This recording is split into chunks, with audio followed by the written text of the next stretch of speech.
Good morning, dental internet world. My name is Dr. Vishal Sharma, along with my colleague, Dr. Mike Parchewski. You're listening to our podcast, Digital Workflow Dentistry, where we discuss dental technology and its clinical applications. Good afternoon, Mike. How have you been? Well, good afternoon to you, Vishal, and all of our listeners. I've been doing pretty well. We're in the midst of a province-wide mandated COVID-19 reopening. That's a bit of a mouthful. Which basically means we're preparing post-COVID here for our office to start opening and get in the process of preparing for that. So what does that preparation look like for you guys? Well, we're obtaining more PPE, testing our PPE, testing the fit of the PPE, ensuring that we schedule our patients enough apart so that they're not going to be in proximity of each other. Admittedly, it's kind of a tedious fashion here, but I'm excited to get back to dentistry. Yeah, we're in the midst of the same in our offices right now. And of course, one of the advantages that you and I have in our clinics is that we have closed operatories. So obviously that will isolate when we're generating aerosol from certain procedures. Speaking of, what's your absolute favorite aerosol generating procedure, Mike? Well, I've never heard it quite described that way, but I guess we have to get used to that. But I would say for me, one of the favorite procedures would be doing a Cerec in the idea of the single visit dentistry. Well, great. That's fitting, and also a bit of a relief because that's actually our topic of discussion for today. There you go. That's not much of a coincidence. Now, Vish, you've been lecturing on this topic pretty much internationally for a lot of the big vendors, a lot of the big suppliers. And so this is kind of your forte here. Now, explain to those who don't have much experience with a single visit dentistry, explain to them what that involves.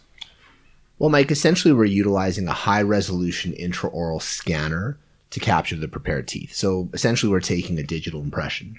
Now, this digital impression will, of course, show up as a virtual or digital model on our computer. And using ever-improving software from Dentsply Sirona, we then design restorations to fit or seat onto these prepared teeth. Okay, so we've scanned the prep teeth. Mm-hmm. We designed a crown, inlay or onlay. This software enables us to digitally create precise proximal contacts and very accurate occlusion. Then what's next? So, as you've explained, we now have designed a restoration on the computer that has precise marginal, interproximal, occlusal contacts. The computer will then communicate this information to a milling chamber. And depending on your material that you've chosen, under high water pressure using diamond burrs, the milling chamber will accurately mill from a small porcelain block the exact design that you've just created on the computer from that digital scan. Now, would that be done with either traditional glass ceramic or resin blocks? Yeah, you're correct. It could be done with either, but as you know, of course, we now have the capacity to mill zirconia. Okay. And zirconia, that's milled with the carbide burrs and can be dry milled. But the difference is you'd be using a sintering cycle on that one. Yeah, of course. It's fabricated in the same machine. It's milled using different burrs. And as you mentioned, just the finalization process is a bit different. Okay, Vishal. So we've milled out these restorations, either a traditional glass ceramic like Emax or Celtra, a resin material such as Z100, or even, as you've mentioned, the zirconia.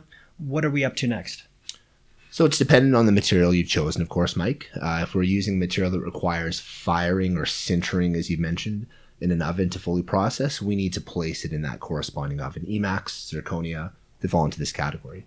If we're using a resin block or a hybrid material such as lava or Enamel, they're both already processed. They're at their full strength, and as such, they're ready to seat or to bond.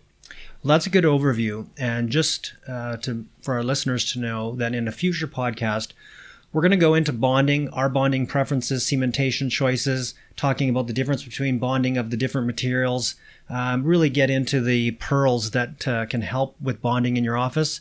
But now let's go back to what we're talking about here. Walk us through the advantages of delivering an indirect restoration in one appointment, or as we call it, single visit dentistry.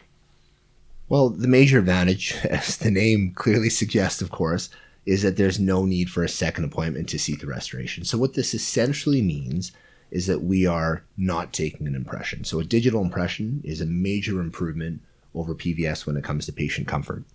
There's no lab turnaround time, which would typically be from 7 to 14 days, at which point the patient is, of course, in a temporarily cemented restoration. What are the drawbacks or disadvantages of a temporary crown, like you mentioned, despite the fact, of course, that the name implies it's temporary? Well, of course, you've been doing Cerec dentistry for a number of years, Mike. So as you know, temporary restorations have a very useful place in dentistry. We'll continue to need them for some time in some capacity, especially in larger multi-unit cases. They allow us to preview aesthetics. They enable us to confirm a new occlusal scheme to ensure that it's comfortable and stable for a patient, typically when we're doing more complex rehabilitations. And of course, they're needed in any capacity when we're using a lab technician to create those restorations. So in my practice, and I know yours as well, that would be when we're dealing with multiple veneer cases, full mouth rehab, complex implant cases where we need custom abutments, or whether we're using some sort of titanium involved with those implant products. Yeah, exactly. And so back to your question on the drawbacks of temporaries, and this really speaks to what I see are the major benefits of doing single visit dentistry. So post-operative sensitivity and the risk of root canal in my practice, and I know in conversation with you and yours as well, has gone down significantly because we're seeding the freshly prepped dentin in the same day.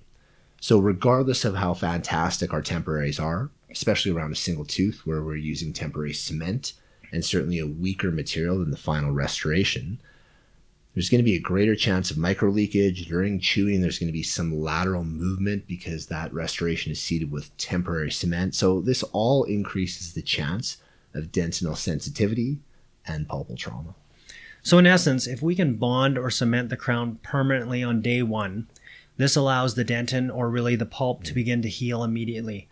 If we have to have the patient come back for a second visit, we will likely re-aggravate the tooth, or to some extent when we remove the temporary crown, that can also be irritational to the pulp. And then we have to still permanently cement it and seed it at this time. Yeah, exactly. Seeding a permanent restoration on the same day that we prep allows for decreased post-operative sensitivity and improved healing of the pulp. And this is, of course, is beneficial not only from a short-term perspective because it's more comfortable for the patient. They don't have to go through a potential second anesthetic appointment. They don't have to have that temporary crown removed. So it's all beneficial from a short-term perspective, but from a long-term perspective, it reduces the risk of root canal. Yeah, and I'll have to say that it's been, the biggest drop in root canals I can see is the advent of the single visit dentistry. What other significant drawbacks to temporaries, you can talk about maybe in regards to prep design? Yeah, so Mike, in dental school, we are all taught to prep teeth for retention form. And the reason for this is that traditional crown and bridge dentistry historically involves non-bonded, cold cemented restorations using zinc phosphate or a comparable cement. So what this entails is appropriate axial length. You're going to need 6 degrees of taper. So is this where we have to get out like a really small protractor to measure that? Yeah, exactly. So with your small protractor, what this axial wall length meant is that we would essentially remove all of the enamel from the tooth and we'd prep for a full coverage crown. So fast forward a few decades, zinc phosphate gold crowns are not that common anymore, but we're still prepping the same way.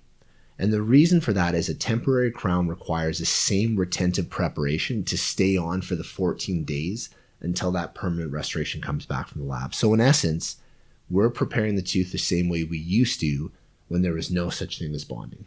So we're possibly unnecessarily removing health tooth structure, specifically enamel, that could be advantageous for us to keep. Exactly. And now with single visit dentistry, we don't have to worry about prepping the tooth to ensure that a non-bonded temporary crown stays on for the next week or two. We can prep that tooth by removing the decay, the old restoration, any part of the tooth that is physically compromised or prone to fracturing. So we're preparing that final restoration to best last for the next 10 or hopefully 20 years, not so that a temporary crown can stay on for the next 7 days. And, you mentioned preservation of enamel. Can you give us an explanation as to why that's so important? Sure, I'd be happy to. When bonding a restoration, we all know that enamel bond is stronger and longer lasting than a dentin bond. That difference is magnified significantly when we compare enamel to a deep dentin bond or a stained dentin bonded area like under an old amalgam. So if we can keep the enamel, the interaction between the restoration and the tooth is stronger and less susceptible to leakage at the margin.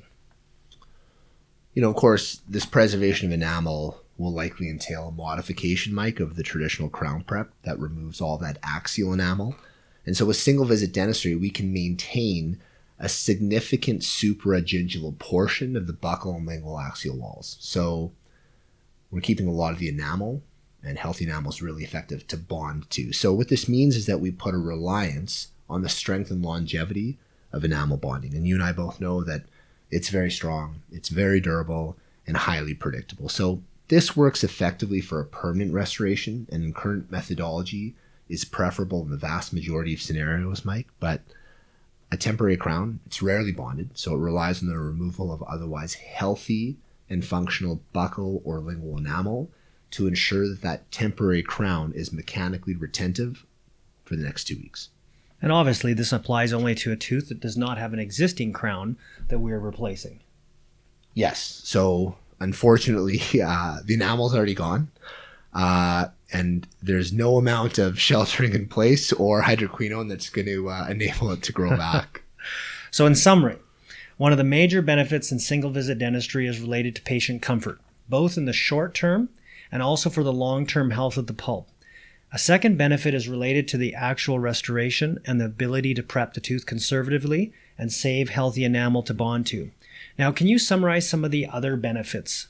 Yeah, I'm happy to. So with Cerec single visit dentistry, we no longer need impression material, the trays or the temporary crown material associated with that. So there's a patient comfort aspect here, obviously, but there's also a cost-saving aspect in not having to stock those materials. So patients no longer need to go with a temporary crown, of course. So where we were concerned about it, falling off at an inopportune time, we're no longer concerned about that aspect. I'm not quite sure there actually is an opportune time for a temp to fall off. No. Well, unless they're walking into the operatory to have that permanent restoration seated, that would be an opportune time. But you got me there. So, back to the absence or lack of temporary crowns. There's no concern of it falling off at an opportune or inopportune time. No instructions need to be given to the patient to not floss around that temporary, which of course would lead to inflamed gum tissues when seating it, and therefore complicate that aspect. Of course, the tooth begins to heal immediately. It's not subjected to microleakage, as I discussed before, while it has a temp on. There's no further trauma or irritation when we're removing that temporary and then reseating the permanent. And by cementing and bonding it at that visit, the dentin just starts to heal immediately. One other aspect that can be beneficial, of course, with completing that in a single visit, Mike, is we're going to have a lot more COVID-19 PPE requirements placed upon us. So that secondary visit where we're, putting on and removing extra PPE and subjecting the patient to that environment as well, finishing that in one visit, of course, has some advantages just from that perspective as well. Yeah, and I think, also to touch on an important aspect you mentioned was the gums and the gingival health. I do agree. Like, we all have those cases where we do take off an old crown that's leaking around the margins, and you spend all this time with cord, laser, Traxident, all these different products to get those gums isolated. And you spend all that work, and then you're going to go ahead and put a temp in there, bring them back in a week when those gums have all grown in or are all inflamed and bleeding. So it has to be one of the hugest advantages that I have experienced is that, we've done all that work to get this isolated on these difficult replacements, upper 7. And then now we can get the crown permanently in before we have to redo and go back and do that all at the next visit. So yeah, I think that's a great one. And for COVID, of course, it's going to be fabulous because imagine the costs and the time that are involved in swapping the room out. Patient comes back for a cementation. As simple as that is, we are going to still need to probably do some bite adjusting when it comes back from the lab. So now you're donning the whole PPE thing again, whereas you could have it all done in one shot, one set of PPE, way more cost effective and obviously way more time effective. Now, we've talked about these advantages, for scheduling and it's way more convenient to the patient. But typically, I know you're a guru and you teach this heavily, and so you've got these time, time management down. I'm not quite at the same level, but how long typically does it take you to do one of these restorations? Well, don't let my ever elongating beard fool you. I'm certainly not a guru, and when it comes to yoga teachings, I'm not particularly flexible, but I do appreciate the shout out there. So with Primescan, of course, which you have, and the MCXL, we were booking about 90 minutes for Emax or for zirconia restoration. Obviously, your systems have to be pretty tied down in place to get to that. You can stretch that a little bit, but 90 minutes is certainly doable, Mike. With the introduction of the new Primemill, we're actually going to be much closer to a 60-minute appointment time from start to finish. 60 minutes. That's pretty incredible. To give you an idea, we've been talking for about 20 minutes, and we're not even close to fabricating anything. Well, yes, that is very true. But what is also true is that with Primescan and Primemill, it's a very impressive workflow. And the Primescan camera, of course, captures and renders that data very quickly. The latest software that you and I both have will automatically find and mark your margin. And it's going to give you an accurate restoration proposal with much fewer adjustments required, not only on the computer screen, but even once that restoration is cemented. So this speeds up the process considerably from past versions of the hardware.